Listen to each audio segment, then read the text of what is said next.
বন্ধুরা এই মুহূর্তে কিন্তু আমরা শান্তিপুরের গোবিন্দপুর এলাকায় রয়েছি, যেখানে কিন্তু আমের হাট একেবারে দুপুর থেকেই কিন্তু শুরু হয়ে গেছে। দেখাতে পাচ্ছি একের পর এক কিন্তু বিভিন্ন টাইপের ভ্যারাইটিস আম ব্যবসায়ীরা নিয়ে বিক্রি করতে আরম্ভ করে দিয়েছেন। দাদা কটা থেকে শুরু হয় এই আম হাট? কটা থেকে শুরু হয় দাদা? কটা থেকে শুরু হয়? একটা থেকে। আপনারা কি আম এনেছেন নাকি কিনতে আসছেন? আম নিয়ে এসছি আরতে। আচ্ছা, আরতে আম নিয়ে এসেছেন। কি আম আপনি এনেছেন আজকে? হিমসাগর আছে। হিমসাগর আজকের কেজি কত যাচ্ছে দাদা? 60, 65, 70।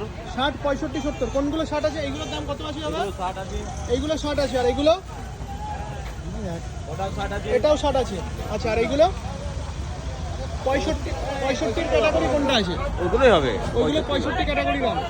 আচ্ছা আচ্ছা আচ্ছা। আর এই যে এই আমগুলো দেখতে পাচ্ছি, এগুলো কি আম রয়েছে? সবই এগুলো কি হিমসাগর, হিমসাগর। সবই হিমসাগর, কিন্তু ক্যাটাগরি ভাগ করা। ভাগ করা। আচ্ছা, গাছ পাকা আছে। আচ্ছা, এটা কি আম? এটা তো হিমসাগর না, এটা কি আম? পেয়ারা বলি। পেয়ার কি ফলি?